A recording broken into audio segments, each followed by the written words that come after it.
Ben Feliciano, senior. I'm a jockey, an ex-jockey. I quit riding a few years back and I become an agent, and then I, just went on my own, training some horses I didn't like training.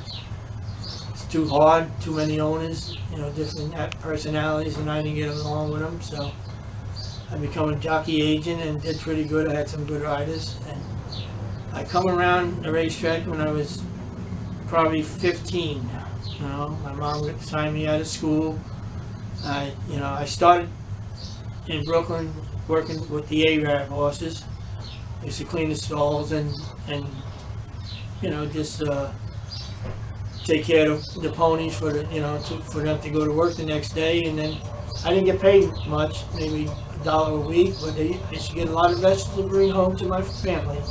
And then a friend of in the neighborhood had come in and seen I was small and asked me if I ever thought about being a jockey. I didn't even know what a jockey was at the time. And then we got to talking, and he got me a job. He said, "Would you want to go, learn how to ride and become a jockey?" I said, "Sure." So he took me to Belmont Park. He got me a job with Lucian Lauren, and Mr. Lauren sent me to South Carolina on his farm to learn to break yearlings and learn how to ride thoroughbreds. I stayed with Lucian down there for like 2.5 years. And then he told me I was ready to ride some races if I wanted to. This was 19... This was in 19, I want to say like 58 when I started back, come back to New York. Then I started riding in 59. Lucian gave me a chance to start riding.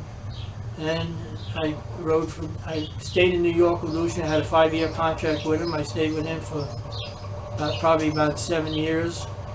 And then I came to Maryland. A trainer up in New York asked me if I, wanted to go to Maryland instead of going to Florida. I used to go to Florida in the winter with Mr. Lauren and, ride down there. But, there was so many riders down there at that time of the year because, not too many racetracks were open in the wintertime. So Johnny Campo asked me if I wanted to come to Maryland. So I asked the boss, I asked Mr. Lauren, and he said, that he would sign my contract over to me, and if I wanted to go, I could go. So I wound up taking the job with John Campo and come to Maryland, and I stayed in Maryland till this day. I've been here. That was in 60, I want to say 61 or 62, one of them 2 years. I said, and I did really well. That year we came with Campo. He was leading trainer, I was leading rider. And then he went back to New York. I stayed in Maryland and had a good career in Maryland. Now, the portrayal of Lucian Lauren in the Secretariat movie, was it accurate or exactly what? Well, a few years ago, that movie came out with Secretariat and Lucian Lauren. I didn't know a whole lot about Secretariat because I had left Lucian already. I was in Maryland, but I did work him for the when he won the Laurel Futurity as a 2-year-old. I worked him for Mr. Lauren. Then I blew him out for the Preakness when he won the Preakness. But Lucian in the movie, they had him playing golf, and all the years I was with Lucian, I never seen him pick up a golf club. They had him dressed up all the time in these pink pants, and in the movie, this is in the movie, having him look like, like a movie star. He wasn't that kind of guy. He was straightforward, a suit and tie man. He always was dressed nice, and just the way they had him portrayed him, it wasn't him. They had in the movie, they had him talking, to my kid brother that rode Secretary the first few times. Paul, they had him talking to him in the movie, and it looked like they had him in the shed row.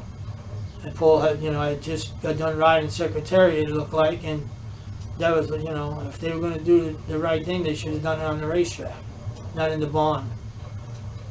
The only time Lucian Lauren, you talk to him if you did something wrong. It's the only time he'd call you in the office. Then if the assistant told you the boss wants to talk to you, something was up. You made a mistake somewhere along the line.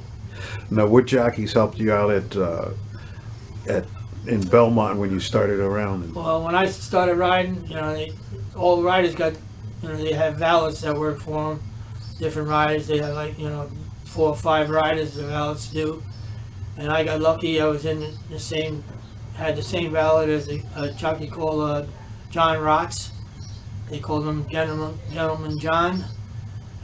He had Manuel Yukaza and he had Larry Adams. These are riders way back. And I got to be pretty good friends with John Rotz. And one day I come to the jock's room. I was dressed, I had my khakis on and stuff like that. But back then, all the riders used to get dressed up in suit and tie, sport jacket, always looking good. They looked like they were going to from Hollywood or something like that. And but that's the way it was back then. And John asked me, he asked me if I had any suits and stuff, and I told him no, not yet. Anyway, I said, he said I just started riding, and he said I'm going to bring you some, and he brought me out like 3 or 4 suits, sport jackets, slacks, nice shirts and ties and this and that. I was the best dressed jockey, apprentice jockey, that never won a race yet. I said, but I look good. I said, and that's the way the riders were back there. They took care of, the older riders always took care of the younger riders all the time. These days it's a little different. It's tougher now because, they come from all different parts of the country, and a lot of them don't speak English, and by the time they learn how to speak English, they lose their bug, and then it's hard for them, because they get over here and the trainers want to tell them how to ride a horse, and they got to bring a translator in the paddock with them. So times have changed a whole lot. And also tipping, you tipping the groom and stuff like that, or staking. Yeah, oh yeah. Well, back then, the jockeys always took care of the grooms all the time, and they, if you worked on the backside back then, you were friends with, all the grooms knew you, from different barns and stuff like that. It just was old timers, they used to call them, but they were old time good guys. Most of them, like Lucian Long, my boss, all the boys that worked for him for years, they all come from South Carolina, right outside his farm. They all live right out, they started off with him like when they were 15, 16, and they, like Shorty, the guy that rubbed Secretariat, he was with Lucian for years. He was with Lucian before I started, and he was with Lucian after I left. That's the kind of people that were grooms back then. They never left a job. But times have changed a whole lot these days. What were some of the real good horses that you were riding up in New York? Well, when I was a kid, like when Lucian started me, I just rode regular races and stuff. And then the following year, then my second year riding, he started putting me on some decent stake horses.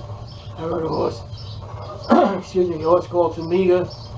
I won 7 in a row on him. He could run. He won a few stakes. He won the Carter, and and I forget the other stakes he won. I rode Amberoy. I finished second on him in the Travis. I rode a filly called Quill. I rode a filly called Miss Cavendish. They were all nice mares. The filly Quill, she won the Triple Crown for fillies in New York. She was a nice filly. He put me on some really, really good horses and gave me a really good chance.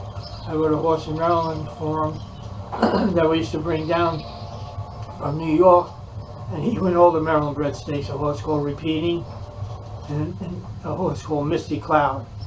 They were horse of the year for Maryland breds at the time, and Lucian had them, and I used to ride them for him, and we did good. I did good for Lucian, and he gave me a really good chance for a young kid. And you mentioned about growing up in New York. You said you were a Dodger fan, and oh yeah, I was a young kid. Well, I lived in Brooklyn, New York, and I was a Dodger fan, a Brooklyn Dodger fan, and I lived like a mile and a half from Ebbets Field, and we used to go to games a lot on weekends, when there was no school and stuff. We knew the guy on the parking lot, and he used to let us in. Excuse me.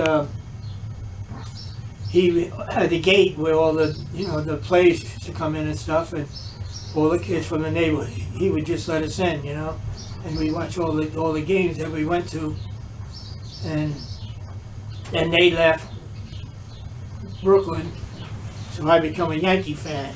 To this day, I'm a Yankee fan. At the time, a lot of people in Brooklyn stayed to Dodger fans, but most of them went to be Yankee fans. And we had the Giants at the time in New York, but really no, you know, they weren't real big in New York. They had good players. Everybody wanted to see Willie Mays. You know, I had a chance to see him one time, and they got rained out, and that was my only chance to see him.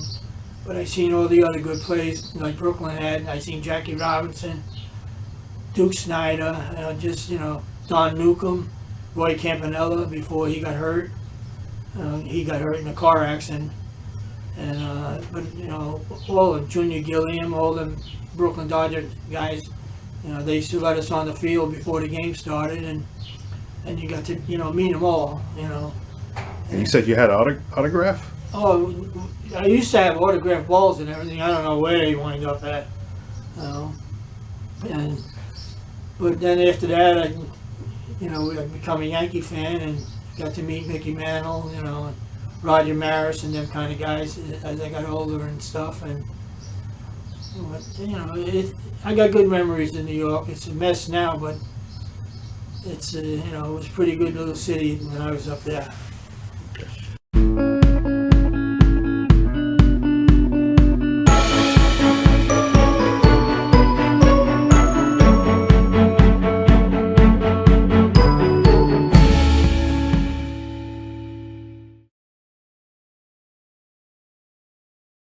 Yeah, here I am. I got a picture of me in 1972 when Secretary won the Laurel Futurity. That's me on Secretariat, and that's my kid brother Tommy on Angle Light. And they wind up running in the Futurity. Secretary, he just galloped. I wind up riding Angle Light in the race and finished third. And Secretary run by us like we were tied to a pole. He did things that other horses never could do. And it was a real muddy day. It was a muddy, sloppy day. Turcotte kept him way out in the middle of the racetrack, and he just run by everybody like they would, you know, not even in the race. He was a good horse. And then he went on to his 3-year-old year, and I worked him for the race when he won the Preakness. And Lucian said, just, you know, go nice and easy with him, you know, half a mile. And, you know, he worked really good. He went like 48. I mean, as easy as you want a horse to go. And I wind up riding the race when he won the Preakness. I rode a horse called Torsion. Okay? So halfway around the turn, going into the turn, when they broke, my friend of mine was on Ecola Taj. He was in front. I was right on the outside of him, laying second, and he looked back at me, and he says, they called me Flea at the time. They said, Flea, let's slow it down. I said, okay. Halfway around the turn, I kind of peeked back, and I seen these blinkers coming. I yelled to Cusimano. He was only about a length in front of me. I said, hey, Cus. He says, what? I said, you better let him out a notch, because here comes this red son of a bitch. Turcotte come by us at the 3/4 pole, standing up on him, telling him, whoa. He's trying to slow him down. He's going, whoa, Red, whoa, Red, whoa, Red. And he just galloped that day, too, winning the Preakness. That's the kind of horse he was. And you talk about a laid-back horse, he didn't have a worry in the world. He would do his work in the morning, because I was around him a lot. He would do his work in the morning, come back, eat, and lay down and go to sleep. And the groom, Shorty Sweat was his groom, and he'd come in, you know, like 9:30, 10 o'clock, and he'd talk to him. He'd say, Red, come on, get up, I want to get done here, you know. And he'd go in there, sit on his back, and they just talk like, you know, like people. And then after a while, he would get up and go to the tub and eat. That was the kind of horse he was. Just a laid-back old horse. He'd take 45 minutes to get to the racetrack in the morning training. He'd stop, look around, stop, take 2 steps, stop, look around, and just, and you couldn't hurt him. You push on his neck, he wouldn't move. He'd just look around, and then he'd get on the racetrack. You better be tied on, because then he changed. He went from being a little boy to a big boy. He's just a great, great horse.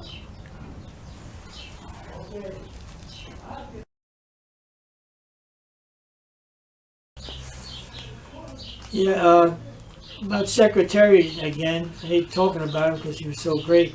But he had won all them races and everything. Then the boss, Lucian, was getting ready to run him in Canada on the grass. And he'd never been on the grass. So I was in the jock's room at Pimlico. My kid brother Paul called me. And he says to me, he says, brother, he said, bro. I said, well, what's up? He says, I just worked Big Red on the turf. They think he can run on the dirt. He said, wait till you see him run on the turf. He said, he's like a lawnmower. He said, he said, he covers more ground than any horse you ever see in your life. He said, he's unbelievable. That's the kind of horse he is. And his, just being around him, like you watch him go to the racetrack, he would take at least 25 minutes to get to the racetrack, from the barn to the racetrack. Because he would stop every 3 or 4 steps, look around, and then it took you a while. And even after he worked, you turn him out, to bring him home, and he'd just stand there watching all the horses go by. That's the kind of personality that horse had for being such a great horse. He was just a laid-back dude. That's why they call him Big Red.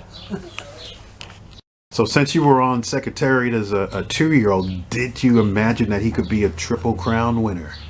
At the time, I knew he was a good horse. Because, I just going by all the good horses I was around growing up with Lucian and everything. Lucian Lauren always had good horses in the barn. Always had 5 or 6, 7 stake horses in the barn.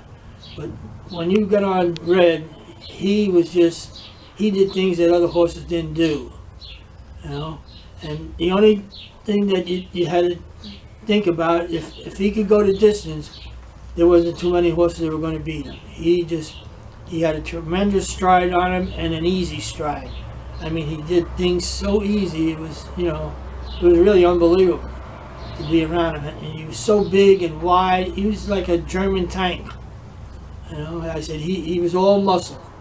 I said, I think he even had muscles in his ears. He was just a tremendous horse, good looking, and the kindest horse you ever want to be around.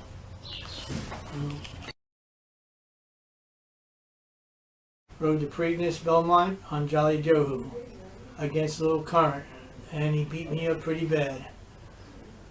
In the Preakness, I finished second on Jolly Joe, and I was looking for Little Current. I looked to the outside. He was out there a little bit around a turn, and then turning for home. I went out a little bit, and he got through on the fence. And he just won the race by himself. Then we came to the Belmont a few weeks later, and the same thing. I was in front with Jolly Joe, who turning for home, and kind of looking for a Little Current along the fence because I figured he'd come to try to get the same trip. Instead, he went around everybody and just galloped again. He was definitely the best horse in boat races. Here they come, turning down, and the post parade now begins.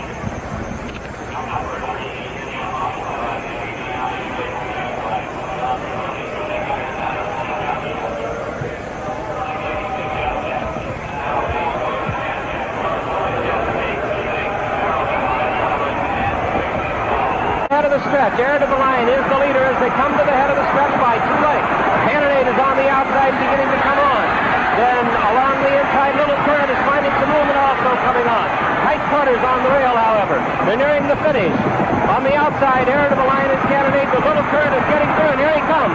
They're coming to the finish, and Little Current is taking over as they come to the wire. He's drawing away. Little Current is going to be an impressive winner. He's winning it off by himself, making it 7 lengths race at the finish. Neapolitan Way, a surprising second. Cannonade is third. On the inside, Jolly Joe, who held on to fourth. Ken Run fifth, and J.R.'s Pet finished sixth. They continued down the back stretch. Jolly Joe on the inside, in front by a head. Shady Character on the outside.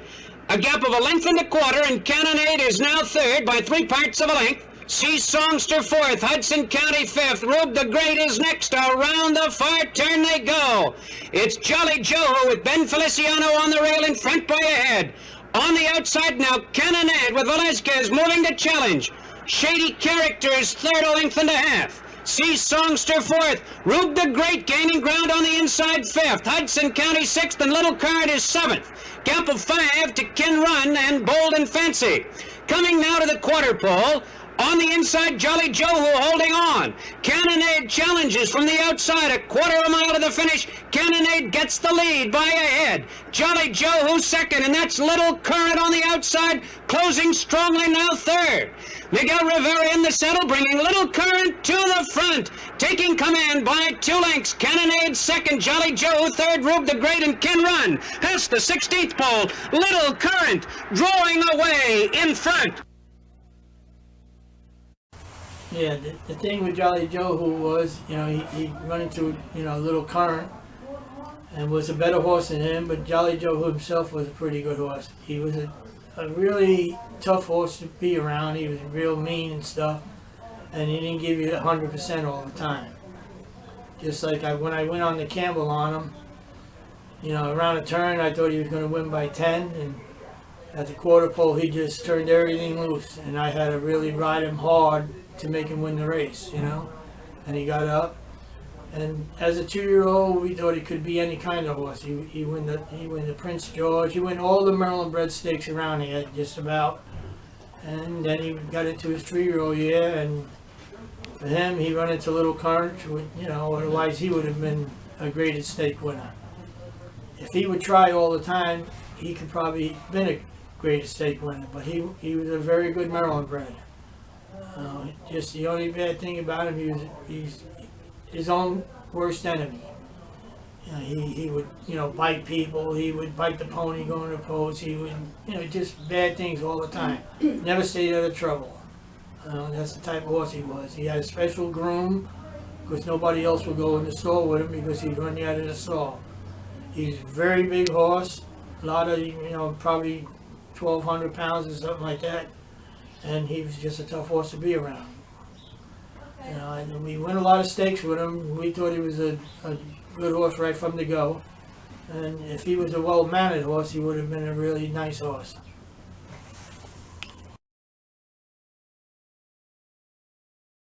Back in the good days of racing, years ago when we were young, we helped each other all the time. Like if a young bug boy come in, never rode a race and started riding, he always had 5, 6, 7 riders in the room that always would help him in a race. If they seen him do something wrong, they would help him. The kids these days, they gallop horses for 6 months to a year, then they start riding. They don't even know how to gallop a horse yet, and they're riding races.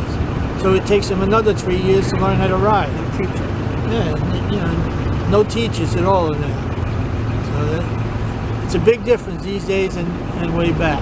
Yeah, the good days. Yeah, so even said the stable help as well. Really. The same thing with the grooms. The grooms back years ago used to love their horses, stay with their horses. I'm not saying these guys don't love their horses, but it's just different. Them guys are at the barn all day with their horses, taking care of them. Just that's the way they were brought up, and that's what they did. They loved their horses more than anything. They didn't care if they were cheap horses or expensive horses. They loved each one of them.